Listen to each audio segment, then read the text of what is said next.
Saat indah ku Komisi berhadapan Pemuda dan Remaja, bahkan seluruh remaja dan pemuda, mari kita berdoa untuk pembacaan dan pemberitaan firman Tuhan. Kita berdoa.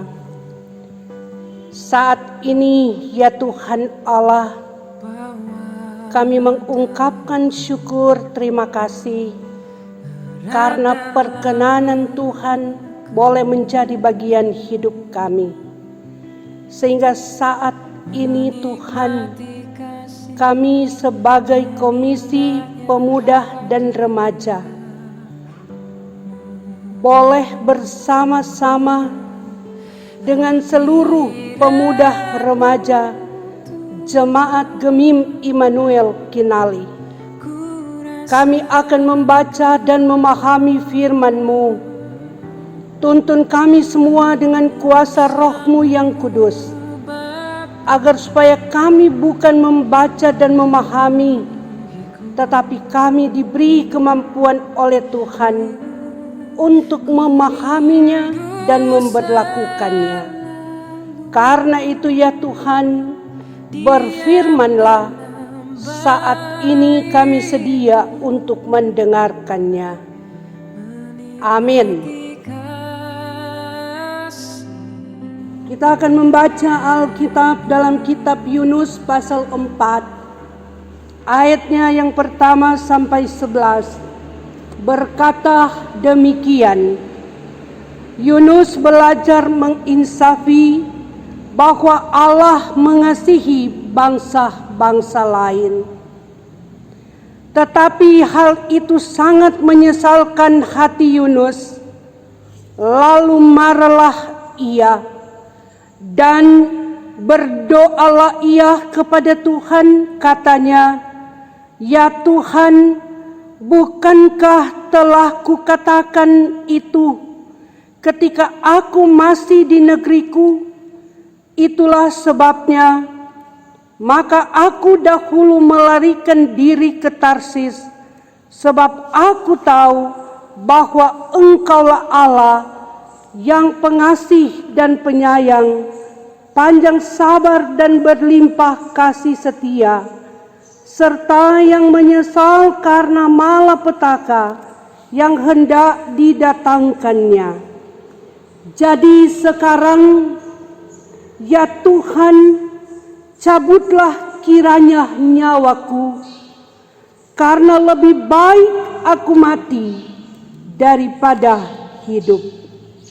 Tetapi firman Tuhan, "Layakkah engkau marah?" Yunus telah keluar meninggalkan kota itu dan tinggal di sebelah timurnya. Ia mendirikan di situ sebuah pondok dan ia duduk di bawah naungannya, menantikan apa yang akan terjadi atas kota itu. Lalu atas penentuan Tuhan Allah, tumbuhlah sebatang pohon jarak melampaui kepala Yunus untuk menaunginya, agar ia terhibur daripada kekesalan hatinya. Yunus sangat bersuka cita karena pohon jarak itu. Tetapi keesokan harinya, ketika fajar menyingsing, atas penentuan Allah, datanglah seekor ulat yang menggerek pohon jarak itu sehingga layu. Segera sesudah matahari terbit, maka atas penentuan Allah bertiuplah angin timur yang panas terik, sehingga sinar matahari menyakiti kepala Yunus. Lalu rebalah ia, lesu dan berharap supaya mati. Katanya, "Lebih baiklah aku mati daripada hidup." Tetapi berfirmanlah Allah kepada Yunus, "Layakkah engkau marah karena pohon jarak itu?" Jawabnya, "Selayaklah aku marah sampai mati. Lalu Allah berfirman, engkau sayang kepada pohon jarak itu, yang untuknya sedikit pun engkau tidak berjerih payah, dan yang tidak engkau tumbuhkan, yang tumbuh dalam satu malam dan binasa dalam satu malam pula. Bagaimana tidak aku akan sayang kepada Nineve, kota yang besar itu, yang berpenduduk lebih dari 120.000 orang, yang semuanya tak tahu membedakan tangan kanan dari tangan kiri, dengan ternaknya yang banyak. Demikianlah firman Tuhan. Salam kasih di dalam Yesus Kristus. Shalom. Damai di hati. Terpujilah nama Tuhan. Kasih setianya yang tidak pernah berkesudahan kita boleh rasakan bersama dalam perjalanan kehidupan kita. Walaupun sementara ini kita menggumuli pergumulan karena mewabahnya virus corona ini.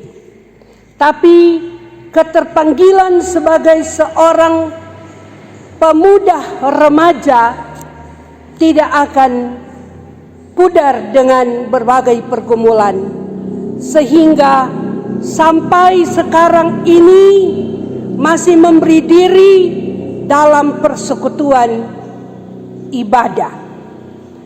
Kita percaya ini bukan karena kekuatan kita, bukan karena kemauan kita, tetapi adalah kasih karunia Tuhan yang selalu menjadi bagian kehidupan kita semua, sehingga kita boleh beribadah memuliakan nama Tuhan. Saudaraku yang dikasihi, diberkati Tuhan, firman Tuhan yang kita baca saat ini dalam Yunus pasal 4 ayat 1 sampai 11 merupakan satu keterpanggilan Yunus yang berkaitan dengan kasih setia Tuhan terhadap sesama. Biasanya orang dalam kehidupan sehari-hari, orang dari sudah lama orang kenal ini Yunus. Bagaimana caranya, bagaimana tindakannya, bagaimana sikapnya. Kalau Yunus orang baca-baca, Yunus DP arti merpati. Kalau baca dalam buku kamus Alkitab, Yunus DP arti merpati. Dan asal dari Yunus ini adalah dari Gad Hafar. Nah, di sini kita melihat dari bagian Alkitab Yunus pasal 4 ini, Yunus dipanggil Allah untuk mengingatkan Nineve atas hukuman-hukuman yang akan diberlakukan Allah ketika dalam hidup umatnya tidak ada pertobatan, tidak ada pembaharuan. Karena di tengah-tengah umat pada waktu itu terjadi berbagai macam kejahatan. Ada banyak kejahatan-kejahatan yang timbul pada waktu itu, maka Tuhan mengutus Yunus untuk menyampaikan kasih setia Tuhan, untuk ada perubahan dalam kehidupan umat Nineve. Dan juga bukan cuma Yunus yang diutus, ada banyak nabi-nabi yang diutus oleh Tuhan untuk menyampaikan suara kebenarannya, supaya di tengah-tengah jemaat, di tengah-tengah umat pada waktu itu ada pertobatan. Sehingga Tuhan menghadirkan sebuah tanda di tengah-tengah kehidupan Yunus dengan tumbuhnya satu pohon yang tiba-tiba muncul di tengah-tengah umatnya pada waktu itu. Hati Yunus gembira, senang, sukacita karena melihat keindahan yang Tuhan ciptakan di tengah-tengah pergumulan kehidupannya. Tetapi itu cuma sekejap. Karena hati Yunus tidak pernah menyesal, cuma suka mengandalkan kekuatan dan kemampuannya, maka Tuhan juga uji imannya dengan menghadirkan seekor binatang untuk menjarak pohon yang sudah tumbuh itu. Nah, akhirnya layu. Maka hati Yunus itu lebih kecewa. Tetapi ini adalah tanda mau menguji kesetiaan iman, kesetiaan dari Yunus untuk menjadi berkat bagi banyak orang. Ternyata ada berbagai cara yang Tuhan nyatakan dalam kehidupan Yunus, tapi hatinya tetap marah. Hatinya tetap nyanda ada sukacita ketika dia melihat Tuhan mengampuni, Tuhan menyayangi orang Niniwe yang begitu banyak kejahatan yang dialami. Nah, saudara-saudaraku yang dikasihi, diberkati Tuhan, pengalaman-pengalaman iman ini menjadi motivasi bagi kita. Apalagi orang sebagai pemuda remaja, komisi remaja dan pemuda yang diberi tanggung jawab oleh Tuhan dalam rangka menjalankan talenta kita masing-masing. Jangan orang cuma ikut-ikut pikiran sendiri. Jangan orang cuma ikut mau sendiri. Baik dalam pelayanan maupun dalam kehidupan bersama dengan keluarga, amat terlebih dengan Tuhan.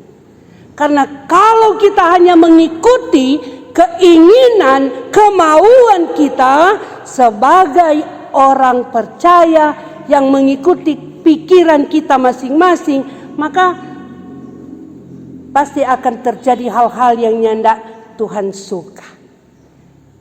Yang Tuhan ingini bagi kita adalah bagaimana dalam proses kehidupan ini hari demi hari orang mesti ada perubahan hidup, ada pertobatan dari hal-hal yang orang telah lakukan yang mungkin tidak berkenan di tengah-tengah kehidupan bersama dengan orang tua, amat terlebih bersama dengan Tuhan dan juga bersama dengan teman-teman. Mari kita meminta kepada Tuhan, hikmat kepada Tuhan, supaya dalam setiap melaksanakan segala sesuatu yang dianugerahkan Tuhan bagi kita, orang lakukan itu dengan penuh kesetiaan, dengan penuh pengorbanan. Ya, memang orang mesti berkorban dulu untuk mendapatkan sesuatu yang orang harapkan. Ada pengorbanan, karena tidak mungkin orang mau capai satu tujuan kong cuma sekedar pokoknya berjalan jo. Tapi harus ada hal-hal yang orang akan hadapi, yaitu tantangan dan pergumulan pasti orang akan lewati. Maka orang akan mendapatkan keberhasilan, kesuksesan yang sesungguhnya dianugerahkan Tuhan dalam kehidupan kita semua. Semoga firman ini menjadi bagian kehidupan kita semua dalam rangka kita melanjutkan tugas tanggung jawab yang Tuhan telah embankan bagi kita. Amin. Mari kita berdoa. dalam kehidupan sehari-hari ya Tuhan. Kami seringkali mengalami berbagai pergumulan dan penderitaan, sehingga mengakibatkan kekecewaan, kesal, marah terhadap sesama kami. Fokus kekecewaan atau kemarahan yang kami rasakan biasanya tidak memandang siapapun. Apakah itu teman kami, sahabat kami, pacar kami, keluarga, bahkan musuh yang paling kami benci. Karena itu kami datang kepadamu ya Tuhan.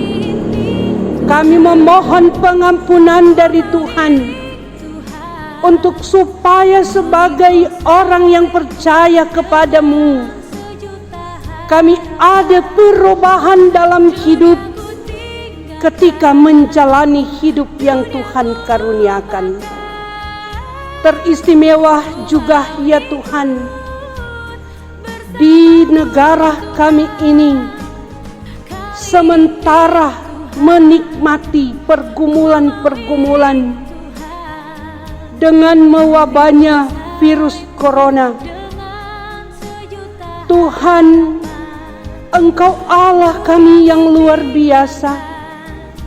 Engkau mau tolong kami semua ya Tuhan, baik sebagai pemerintah maupun gerejamu. Engkau kiranya beri hikmat kemampuan, supaya di dalamnya kami boleh melakukan bagaimana ketetapan peraturan yang sudah diatur oleh pemerintah dan gerejamu, sehingga tidak akan terjadi hal-hal yang tidak dikehendaki oleh Tuhan, bahkan juga sesama. Karena itu ya Tuhan, kami memohon kepadamu, Engkau Allah kami yang luar biasa, Engkau yang penuh kuasa, Engkau yang akan memutuskan rantai-rantai virus corona ini, supaya kami boleh menikmati berkat-berkat Tuhan. Kami bersyukur Tuhan, walaupun dalam suasana pergumulan hidup, tetapi kami masih memberi diri untuk memuji dan memuliakan nama Tuhan. Karena kami yakini Engkau sumber segala sesuatu di tengah-tengah dunia ini. Karena itu berkatilah Komisi Pemuda Remaja dalam setiap tanggung jawab pelayanan.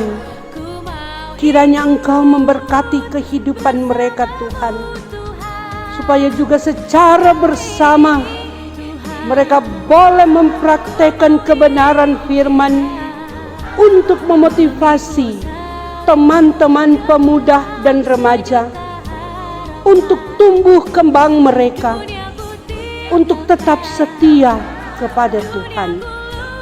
Karena percayalah kami, sumber segala sesuatu adalah Tuhan Yesus. Terpujilah namamu Bapa di sorga. Inilah doa syukur kami saat ini, di dalam nama Yesus yang adalah Tuhan dan Juru Selamat kami yang hidup. Kami bersyukur dan memohon kepadamu. Amin.